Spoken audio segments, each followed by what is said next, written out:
Thanks for watching Charlie Cooking Mexican Street Corn. Just a word of warning, I'm going to butcher the word cotija cheese throughout this whole video.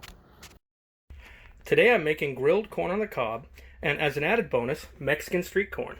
So you can take this recipe in two ways. Either one, once the corn on the cob is grilled, you can simply add butter and salt, traditional grilled corn on the cob, or you can take it the Mexican route and add these items here. To make the Mexican street corn, we need a few specific ingredients, such as cotija cheese, cilantro, the zest of a lime and lime juice, a cultured cream. You can substitute this for sour cream if you can't get a cream like this at your local mart, mayonnaise, some garlic, and chili powder. Also, we may do a derivation of some street corn we've seen at fairs in California, where you put on some, I think it was spicy hot Cheetos or something like that. Well, we'll see what happens. When I grill my corn on the cob, unlike other people, I leave the husks on. So to prepare this to be cooked with the husks, there's a couple things you have to do. Number one, you have to remove this corn silk here, because this will catch on fire very easily and quickly, even if you're, or at least it will burn and become kind of nasty. And also, I like to soak my corn on the cob. That way what happens is the moisture builds up inside and it almost steams the corn for the first part of the cooking. So to remove the corn silk, we don't have to get it all gone from inside. What I do is I'll pull back the tips of it, and I'll simply gather up what's exposed and cut that off. And then I'll throw it in the pot to soak for a little while. It doesn't take very long, just a few minutes to get water to permeate inside of here, and it'll stay between the kernels and underneath the ribs of the husk, and that will allow it to steam inside of its husk for the first 10 or so 15 minutes of cooking, and then I take it and put it directly on the flame. The way you want to get this corn silk off is pretty easy. You pull back the husk, and then you can bunch it all up in your hand like this, and then either use a pair of shears or a kitchen knife to cut it off and dispose of it. Once you've cut the corn silk off, you also need to pull back the husk a little bit so that the water can actually get inside. They're wrapped up pretty tightly. So you at least separate the husk as much as you can, and then soak it in a pot of water or your sink for a good 10 to 15 minutes to let as much moisture get inside as you can so that it will steam while barbecuing. So when grilling the corn, once I've soaked them, I like to start with them on the top rack in the back, where they catch a lot of heat, but more indirect heat when the cover is closed.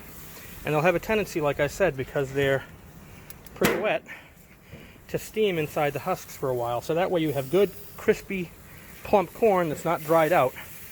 Once they've cooked sufficiently up here, I will remove the husks completely and place them directly over the flame. These guys have been roasting on the top rack of the grill on high for about, well, medium high. It's only around 350 degrees inside for about 15 minutes now. You can see the ends of the husks are starting to crumble up and burn. If they were too close to the flame, they could actually catch on fire. So once these have sat for another 5 minutes or so, I'll take the husks off and grill them on the grill top. Once you've set this aside and let it cool for a while, you can simply dehusk it, take all the husks off, and the rest of that hair. And what you'll find is this corn is actually 100% cooked. It's already done, nice, crisp, plump, and juicy. Some people may want to eat it this way, but I really like the sweetness that comes from putting it on the grill for a little while longer, directly on the flames. Once you've taken the husk off, take it back in the house, give it a quick washing in the sink, make sure everything's removed from it, and it's ready to go back on the grill. Place them directly on the lowest rack, directly over the flame, so that you can get some nice grill marks on there, some char, to impart sweetness to your grilled corn. When the corn's directly on the bottom rack, you want to make sure that heat isn't too high. You don't want to singe it, but you want to get this nice little caramelization that you're seeing here on these different kernels. That really ups the sweetness and gives you that really good grilled flavor. If you find that your corn is not caramelizing evenly, if it wants to roll on you, the simplest trick is to turn the corn in whatever direction the grates on your grill go. In my case, the grill goes this way, the grill grates are on that way. If it's here, it rolls freely, but you have a chance of having spots where it's going to be a pain in the butt to keep it where you want it to get the caramel color where you desire. I like mine nice and cooked like this, as many of those spots around as I can get. So I'll keep this on for another maybe minute and a half. Just keep it moving to make sure that I get even caramelization all over the corn.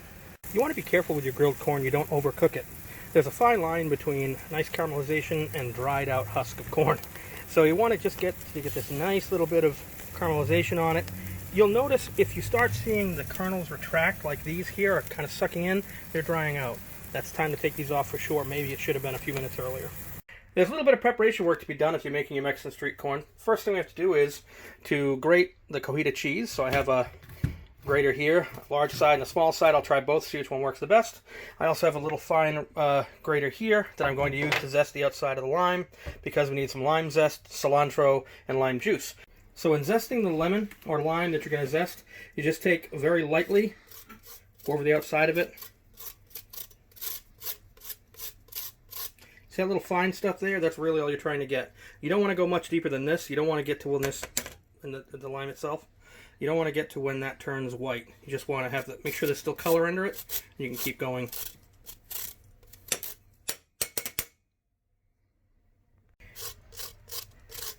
So once you've got about maybe a teaspoon or so of the lime zest, you want your lime to look, like I said, you don't want any white coming through.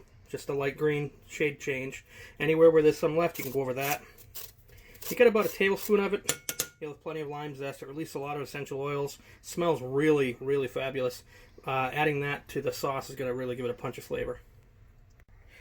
So this cheese is actually quite kind of powdery almost when you start with it. It may just break up into little pieces by itself, so I'm running it through the rough side of a box grater. And it's making a pretty good consistency.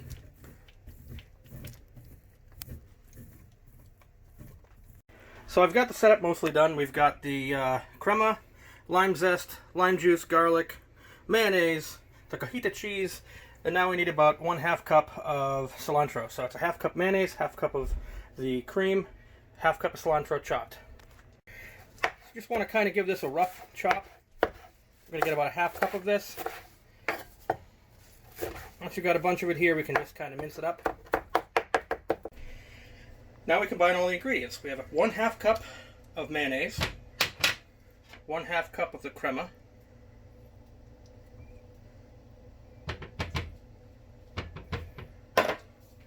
approximately 1/2 cup of chopped cilantro, 1/4 cup of the cojita cheese. I would say it's about a 1/4 teaspoon, 1/2 teaspoon of garlic, minced garlic. 1/2 tablespoon of lime zest, 1 tablespoon of lime juice, and mix to incorporate. And a little bit of chili powder to taste. I'm not going very heavy on this. I'll let people add it afterwards. It adds a lot of color and flavor, and people can kind of choose the heat that they want. But that's about good to go right there. The next step in our preparation to get really street fair about this is Flamin Hot Cheetos. I went to a couple of fairs in California, and they top them off with some crushed up Flamin Hot Cheetos. So the way to do that, simply enough, you can kind of beat it up in the bag a little bit, but the bag might pop. So I crumble it up in the bag as much as I can. And then I'll actually transfer it into a baggie like this that gives me a little bit more room, and pound the tar out of it. Make it to a nice fine powder that we can then put on top.